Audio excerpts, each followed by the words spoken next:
ನಮಸ್ತೆ ಚೇಳೂರು ನ್ಯೂಸ್ ಕನ್ನಡಕ್ಕೆ ಸ್ವಾಗತ. ಚೇಳೂರಿಗೆ ಆಗಮಿಸಿದ ಕನ್ನಡ ಸಾಹಿತ್ಯ ಪರಿಷತ್ ಸಮ್ಮೇಳನ ರಥಕ್ಕೆ ಭವ್ಯ ಸ್ವಾಗತ ಕೋರಿದರು.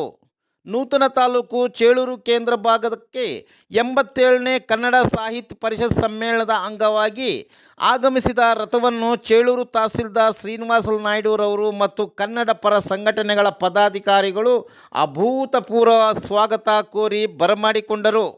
ಮಂಡ್ಯದಲ್ಲಿ ದಿನಾಂಕ 20/12/2024ರಿಂದ 22/12/2024 ನಡೆಯಲಿರುವ 87ನೇ ಕನ್ನಡ ಸಾಹಿತ್ಯ ಪರಿಷತ್ ಸಮ್ಮೇಳನದ ಅಂಗವಾಗಿ ಕನ್ನಡ ರಥದ ಮೂಲಕ ಪ್ರತಿಯೊಂದು ತಾಲೂಕಿಗೆ ಆಗಮಿಸಿ ಕನ್ನಡ ಅಭಿಮಾನಿಗಳಿಗೆ ಆಮಂತ್ರಣ ನೀಡುವ ಉದ್ದೇಶವಾಗಿದೆ. ಚೇಳೂರು ಪಟ್ಟಣದ ಪ್ರಾಥಮಿಕ ಆರೋಗ್ಯ ಕೇಂದ್ರದ ಬಳಿ ರಥವನ್ನು ಬರಮಾಡಿಕೊಂಡು ತಾಯಿ ಭುವನೇಶ್ವರಿ ವಿಗ್ರಹಕ್ಕೆ ಪುಷ್ಪಾರ್ಚನೆ ಮಾಡಿ ಶಾಲಾ ಮಕ್ಕಳಿಂದ ಬ್ಯಾಂಡ್ ಸೆಟ್ ಸದ್ದಿನೊಂದಿಗೆ ಪಟ್ಟಣದ ಪ್ರಮುಖ ರಸ್ತೆ ಮೂಲಕ ಮೆರವಣಿಗೆ ಮಾಡಲಾಯಿತು.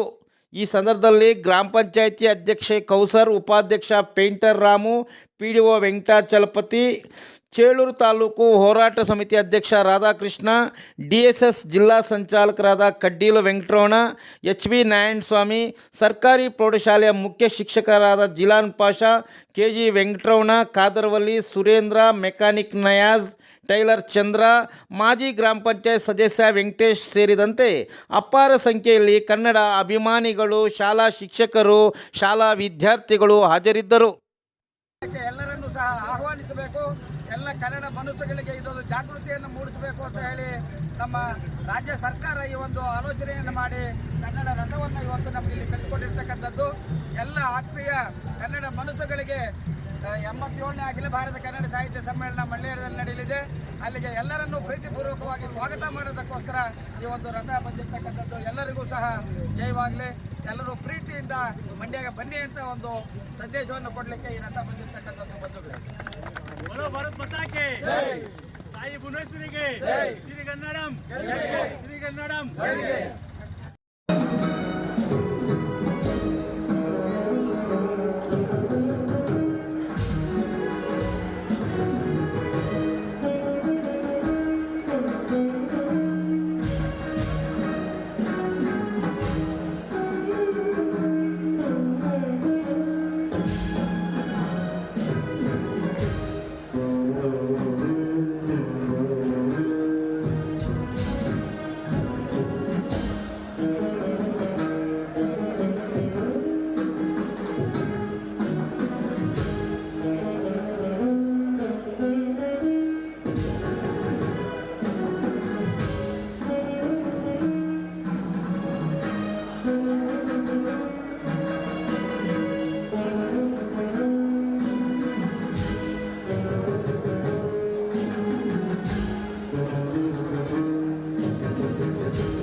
ನೋಡ್ತಾ ಇದ್ದಾರೆ ಪ್ರತಿಯೊಂದು ವರ್ಷದಲ್ಲಿ ಕೂಡ ಕನ್ನಡಾಭ್ಯಾಸ ಮಾಡಬೇಕಂತ ಅಧಿಕಾರ ವರ್ಗದವರಿಗೂ ನಾವು ಹೇಳೋದ್ರಿಂದ ನಮ್ಮ ತಹಸೀಲ್ದಾರ್ ದಂಡಾಧಿಕಾರಿಗಳು ಬಂದಿದ್ದಾರೆ.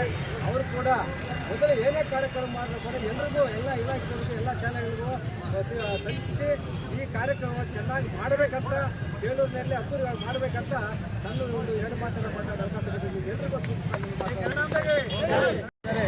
ಅವ್ರಿಗೂ ತುಂಬ ಧನ್ಯವಾದಗಳು. ಚೇಳೂರಲ್ಲಿ ಕನ್ನಡ ಕಂಪು ಅರಳಬೇಕು. ಇದು ಮೊಟ್ಟ ಮೊದಲನೇದ ಒಂದು ಕಾರ್ಯಕ್ರಮ ಆಗಿರಬಾರದು. ಇನ್ನು ಮುಂದೆ ಚೇಳೂರಲ್ಲಿ ಕನ್ನಡದ ಒಂದು ಬಹಳ ಮೊಳಗಬೇಕು. ಅದು ನಾವೆಲ್ಲ ಪ್ರಯತ್ನ ಮಾಡಿ ಒಂದು ಕನ್ನಡದ ಅಭಿವೃದ್ಧಿಗಾಗಿ ಶ್ರಮ ಪಡಬೇಕು ಅಂತ ನಾನು ಎಲ್ಲರೂ ನಮಗೆ ಮನವಿ ಮಾಡ್ಕೊತ ನನಗೆ ಎರಡು ಮಾತು ಹೇಳೋಕ್ಕೆ ಅವಕಾಶ ಕೊಟ್ಟ ಎಲ್ಲರಿಗೂ ಕನ್ನಡಾಂಬೆಗೆ